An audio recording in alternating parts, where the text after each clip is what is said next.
नमस्कार, देशोन्नतीच्या सुपर 30 मध्ये मी ऐश्वर्या आपलं स्वागत करते। छत्रपती संभाजीनगरात कुटुंबासोबत प्लॉट पाहण्यासाठी गेलेल्या विवाहितेच्या पाठीमागून जात भर रस्त्यावर विनयभंग करण्यात आला। घटनेनंतर महिलेने आरडाओरड केल्यानंतर स्थानिकांनी विकृत तरुणाला चांगला चोप दिलाय। काही वेळ परिसरात तणाव निर्माण झाला होता। ही घटना गोलवाडी परिसरात घडली असून या घटनेमुळे महिलांमध्ये भीतीचे वातावरण पसरलंय। चॉकलेटचे आमिष दाखवून 7 वर्षांच्या मुलावर अनैसर्गिक अत्याचार करून दगडाने जीवे मारण्याचा प्रयत्न करणाऱ्या नराधमाला पुणे न्यायालयाने जन्मठेप आणि 30,000 रुपये दंडाची शिक्षा सुनावली आहे। पीडित मुलाने निर्भयपणे दिलेली साक्ष, डीएनए चाचणीचा अहवाल, पीडित मुलाची आई आणि वैद्यकीय अधिकाऱ्यांच्या साक्षीच्या आधारे विशेष न्यायाधीश कविता शिरभाते यांनी हा निकाल दिलाय। पत्रकार परिषदेत बोलताना माणिकराव कोकाटे यांनी त्यांच्यावरील सर्व आरोप फेटाळले, तसेच राजीनामा देणार नसल्याचं स्पष्ट केलं। यासह कोकाटे यांनी एका जुन्या वादग्रस्त वक्तव्यावर खुलासा करत असताना आणखी एक वक्तव्य केलंय, ज्यामुळे वाद निर्माण होऊ शकतो। माणिकराव कोकाटे म्हणाले की शासन शेतकऱ्यांकडून 1 रुपया घेतं, पण शेतकऱ्यांना 1 रुपया देत नाही। सरकार पैसे घेतं म्हणजे भिकारी कोण? शासन भिकारी आहे, शेतकरी नाही, असं ते म्हणाले आहेत। कृषी मंत्री माणिकराव कोकाटे यांनी वादग्रस्त वक्तव्य करत शासनाला भिकारी म्हटले। कोकाटे यांच्या या वक्तव्यावर मुख्यमंत्री देवेंद्र फडणवीस यांनी नाराजी व्यक्त केली आहे। ते म्हणाले, मी काही त्यांचं वक्तव्य ऐकलं नाही, परंतु त्यांनी असं वक्तव्य केलं असेल तर ते चुकीचं आहे। कुठल्याही मंत्र्याने असं वक्तव्य करणं चुकीचं आहे। पीक विम्याबाबत अतिशय चुकीची माहिती पसरली गेली आहे। परभणी येथील झिरो फाटा येथील हायटेक रेसिडेन्सी या बहुचर्चित व वादग्रस्त निवासी शाळेचा संस्थाचालक प्रभाकर चव्हाण व त्याची पत्नी रत्नमाला चव्हाण यांना अखेर पोलिसांनी आज मंगळवारी पहाटे अटक केली आहे। या दोघांविरुद्ध खुनाचा गुन्हा दाखल झाल्यापासून तब्बल 9 पथकांच्या माध्यमातून पोलीस त्यांचा शोध घेत होते। अखेर 12व्या दिवशी पोलिसांना यश आलंय। इंदूर हैदराबाद महामार्गात जाणाऱ्या जमिनीचा योग्य मोबदला मिळावा या मागणीसाठी आंदोलन करणारे शिंदेच्या शिवसेनेचे आमदार चंद्रकांत पाटील यांना पोलिसांनी ताब्यात घेतलंय। त्यांच्यासोबत आंदोलन करणारे शेतकरी व कार्यकर्त्यांनाही ताब्यात घेण्यात आलंय। खामखेडा पुलानजीक मंगळवारी दुपारी 1 वाजता ही घटना घडली आहे। इतर मागास बहुजन कल्याण विभागांतर्गत सुरू असलेल्या व स्वयंसेवी संस्थांमार्फत चालवण्यात येत असलेल्या पुणे जिल्ह्यातील 28 शासन मान्यता प्राप्त अनुदानित भटक्या जमातीच्या प्राथमिक, माध्यमिक, उच्च माध्यमिक आश्रमशाळांचे मागील वर्षीचे शालेय पोषण आहाराचे अनुदान देण्यात आले नव्हते। यंदाच्या वर्षी जुलै महिन्यात मिळणारे अनुदानही अद्यापपर्यंत मिळाले नाही। त्यामुळे आश्रमशाळेतील मुलांच्या पोटाचे खळगे कसे भरावे असा प्रश्न आश्रमशाळा चालकांसमोर उभा ठाकलाय। पती पत्नी दोघेही क्लास 1 अधिकारी असूनही पतीने पत्नीच्या खाजगी जीवनावर पाळत ठेवून तिचा मानसिक आणि शारीरिक छळ केल्याची धक्कादायक घटना समोर आली आहे। पतीने घरात गुप्तपणे स्पाय कॅमेरे बसवून पत्नीचे आंघोळ करतानाचे तसेच इतर खाजगी क्षणांचे व्हिडिओ रेकॉर्ड केले। त्यानंतर हे व्हिडिओ व्हायरल करण्याची धमकी देत माहेरून 1.5 लाख रुपये आणि कारच्या हप्त्याकरिता पैसे आणण्याची जबरदस्ती केली। 30 वर्षीय पीडित पत्नीने आंबेगाव पोलीस ठाण्यात तक्रार दाखल केली आहे। कल्याणमधील नांदिवली परिसरात धक्कादायक प्रकार उघडकीस आला असून एका खाजगी रुग्णालयामधील रिसेप्शनिस्ट तरुणीला बेदम मारहाण करण्यात आली। या घटनेचा व्हिडिओ चांगलाच व्हायरल होत असून गोपाल झा असं मारहाण करणाऱ्या परप्रांतीय तरुणाचे नाव आहे। डॉक्टरकडे MR बसले आहे, तुम्ही जरा थांबा, इतकंच ही तरुणी बोलली होती। त्यावरून तरुणीला मारहाण करण्यात आल्याचं पीडितेने म्हटलंय। परिवहन मंत्री व धाराशिवचे पालकमंत्री प्रताप सरनाईक यांच्या जिल्ह्यातच एसटी अभियंत्याला लाच घेताना लाचलुचपत प्रतिबंधक विभागानं रंगेहात पकडले। कॅन्टीनचा दरवाजा बंद करण्यासाठी 10,000ची लाच या अभियंत्याने मागितली होती। यातील 9,000 रुपये स्वीकारताना तो एसीबीच्या जाळ्यात सापडलाय। शशिकांत उबाळे असं लाचखोरी करणाऱ्या या एसटी अभियंत्याचं नाव आहे। धाराशिव येथील एसटी महामंडळाच्या अभियंत्याने एसटी कॅन्टीनचा दरवाजा बंद करण्यासाठी ही लाच मागितली होती। परभणीच्या पाथरी सोनपेठ मार्गावरील जैतापूर वाडीजवळ आज बस आणि दुचाकीचा अपघात झालाय।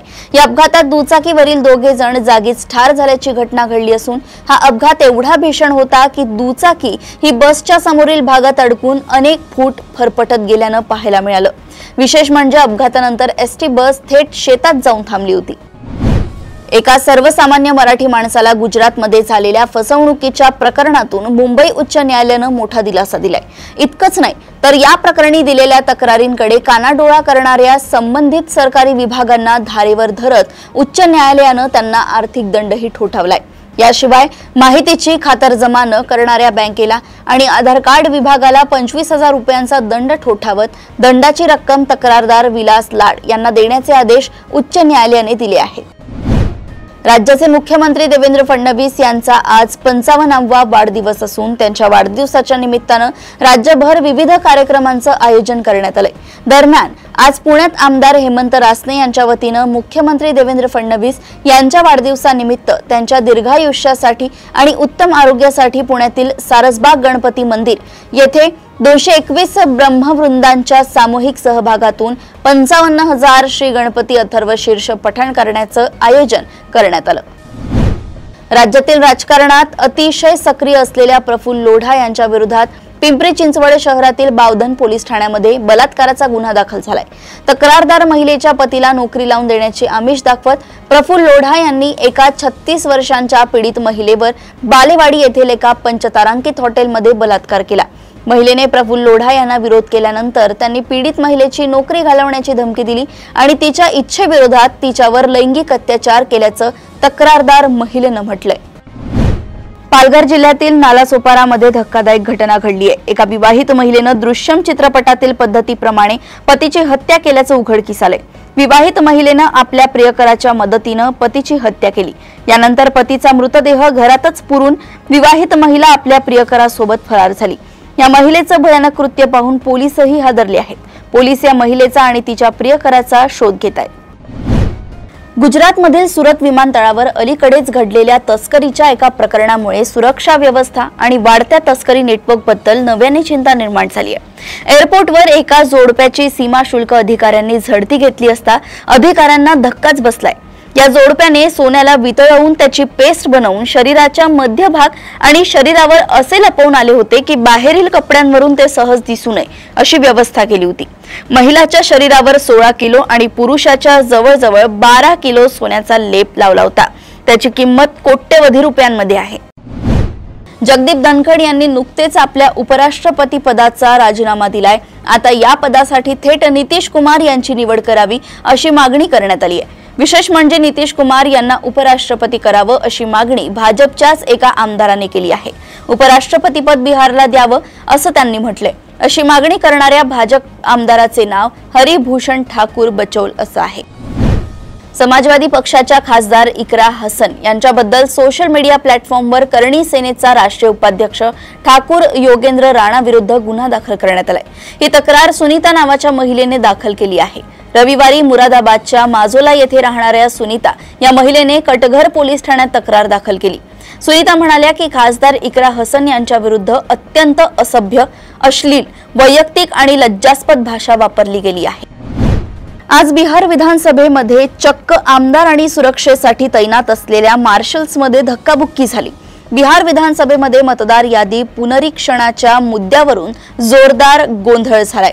या दरम्यान विरोधी पक्षातील राष्ट्रीय जनता दलाचे आमदार विरोध करण्यासाठी विधानसभा अध्यक्षांसमोरील हौद्यात उतरले तेव्हा आमदार आणि मार्शलमध्ये धक्काबुक्की झाली आहे। गेल्या काही वर्षांमध्ये अनेक अपघातांमध्ये नाव आलेले MiG-21 हे भारतीय हवाई दलाचे लढाऊ विमान निवृत्त होते।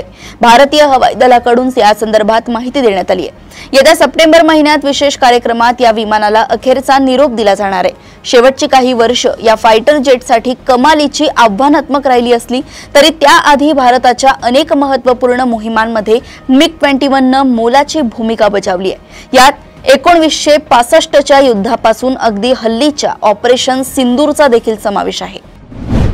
ब्रिटनच्या माजी खासदार केट नायवेटन यांनी त्यांच्या माजी पती आणि खासदार अँड्र्यू ग्रिफिथ्स यांच्यावर गंभीर आरोप केले आहे।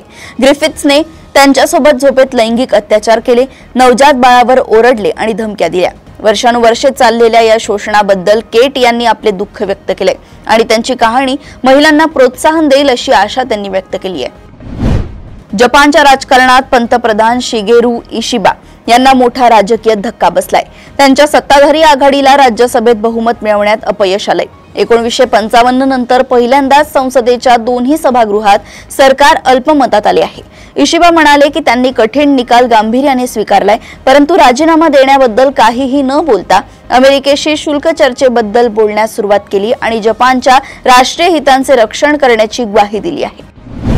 अमेरिकेतील ट्रम्प प्रशासन H-1B व्हिसा देण्याच्या प्रक्रियेत मोठे बदल करणार आहेत. अमेरिकेच्या होमलँड सुरक्षा विभागाने यासाठी एक नवीन योजना आणली आहे. या योजनेत ज्या लोकांमध्ये जास्त कौशल्य आहेत त्यांना व्हिसा मिळण्याची शक्यता जास्त असेल. अमेरिकेत H-1B व्हिसाची मागणी खूप जास्त आहे. त्यामुळे अर्जदारांची संख्या जास्त असल्याने लॉटरी पद्धतीने व्हिसा दिला जातो. पण आता DHS ने लॉटरी ऐवजी नवीन वेटेड निवड प्रक्रिया सुरू करण्याचा प्रस्ताव दिलाय. यामुळे ज्यांच्याकडे जास्त शिक्षण आणि अनुभव आहे त्यांना प्राधान्य मिळेल. बदलापूरच्या घटनेनंतर राज्य शासनाने शाळांमध्ये CCTV अनिवार्य केले तर CBSEने आणखी कठोर पाऊल उचलले. CBSEने बोर्डाने शाळांमध्ये दृकश्राव्य रेकॉर्डिंग असलेले उच्च दर्जाचे कॅमेरे बसवणे बंधनकारक केले. प्रसाधन गृहे वगळता शाळेच्या सर्व भागांमध्ये रिअल टाइम रेकॉर्डिंग आणि 15 दिवसांपर्यंत डेटा साठवणारे कॅमेरे आवश्यक असतील, ज्यामुळे विद्यार्थ्यांची सुरक्षा सुनिश्चित होईल. शुल्क नियामक प्राधिकरणाच्या निर्णयानुसार व्यावसायिक महाविद्यालयांना शुल्क दर्शनी भागात प्रसिद्ध करणे बंधनकारक आहे. मात्र अनेक महाविद्यालयांनी याकडे दुर्लक्ष केलंय. यामुळे विद्यार्थ्यांना जास्तीचे शुल्क भरावे लागण्याची शक्यता आहे. FRA ने शुल्क जाहीर करूनही महाविद्यालये नियमांचे उल्लंघन करत आहेत. युवा सेनेने FRA सचिवांना निवेदन दिले असून कारवाईची मागणी केली आहे. प्रवेश प्रक्रिया सुरू होण्यापूर्वी शुल्क जाहीर न केल्यास विद्यार्थ्यांचे नुकसान होऊ शकते. आधार प्राधिकरणाने विद्यार्थ्यांसाठी एक महत्त्वपूर्ण योजना आखली आहे.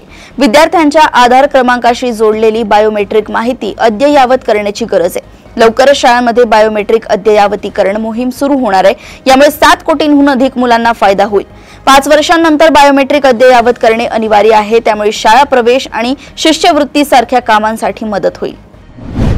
भारतीय अवकाश संशोधन संस्था आणि अमेरिकेची अवकाश संशोधन संस्था यांच्या संयुक्त सहकार्याने विकसित केलेला पहिला उपग्रह NASA ISRO synthetic aperture radar म्हणजेच निसार 30 जुलै 2025 रोजी सायंकाळी 5:40 प्रक्षेपित होणार आहे. सतीश धवन अवकाश केंद्र श्रीहरिकोटा येथून हे प्रक्षेपण होईल. इस्रोच्या GHLV F-16 या प्रक्षेपकाद्वारे हा उपग्रह 743 किलोमीटर उंचीच्या सूर्य समकाली कक्षेत 98.40 अंशांच्या झुकावासह प्रस्थापित केला जाईल. निसार हा पृथ्वी निरीक्षणासाठीचा एक अनन्यसाधारण उपग्रह असून यामुळे पृथ्वीच्या पृष्ठभागावरील सूक्ष्म बदलांचं निरीक्षण करणे शक्य होईल. केंद्र सरकारकडून रक्षाबंधनापूर्वी केंद्रीय कर्मचाऱ्यांना मोठे गिफ्ट देण्यात येणार आहे. सरकारने 7व्या वेतन आयोगांतर्गत महागाई भत्त्यात वाढ करण्याची घोषणा पूर्वीच केली आहे. सरकार जुलै 2025 मध्ये 3 ते 4% महागाई भत्ता कर्मचाऱ्यांना देऊ शकते. यापूर्वी मार्च महिन्यात 2% DA मध्ये वाढ करण्यात आली होती. त्यानंतर DA 53%हून वाढून 55% आला आहे. बॉलिवूडच्या 2 सुंदर अभिनेत्री काजोल आणि ट्विंकल खन्ना एकत्र स्क्रीन शेअर करणार आहेत. चित्रपटासाठी नाही तर एका नवीन टॉक शो साठी. प्राईम व्हिडिओ इंडियानं आज 22 जुलै रोजी to much with Kajol and twinkle या नवीन टॉक शोची अधिकृत घोषणा केली आहे, ज्याचं सूत्रसंचालन काजोल आणि ट्विंकल खन्ना करणार आहेत. प्राईम व्हिडिओनं मंगळवारी too much with Kajol and ट्विंकलचे पोस्टर रिलीज करून आपल्या शोची घोषणा केली आहे. वर्ल्ड चॅम्पियनशिप ऑफ लेजंड्स स्पर्धेत भारताने पहिल्याच सामन्यात पाकिस्तान सोबत खेळण्यास नकार दिलाय. त्यामुळे पाकिस्तानची दहशतवादाची छबी जगभराच्या पटलावर पुन्हा एकदा समोर आली आहे. 20 जुलै रोजी बर्मिंगहॅममधील एजबेस्टन स्टेडियमवर इंडिया चॅम्पियन्स आणि पाकिस्तान चॅम्पियन्स संघ एकमेकांसमोर येणार होते. पण या सामन्याच्या एक दिवस आधी इरफान पठाण, हरभजन सिंग, युसुफ पठाण, सुरेश रैना आणि शिखर धवन यांनी खेळण्यास नकार दिला. त्यामुळे भारत पाकिस्तान सामना रद्द करण्याची वेळ आली. हा सामना रद्द झाल्याने दोन्ही संघांना प्रत्येकी 1 गुण मिळणार असं गृहीत धरलं जात होतं. पण पाकिस्तानने गुण शेअर करण्यास मनाई केली आहे. आम्ही मैदानात उतरण्यास तयार होतो. दरम्यान इंडिया चॅम्पियन्स संघाने सामन्यातून माघार घेतली आहे, म्हणून पाकिस्तान चॅम्पियन्स संघाचे मालक कामिल खान यांनी आम्हाला पूर्ण गुण देण्याची एक मागणी केली आहे. अशाच सुपर 30 बातम्या जाणून घेण्यासाठी बघत रहा देशोन्नती. नमस्कार.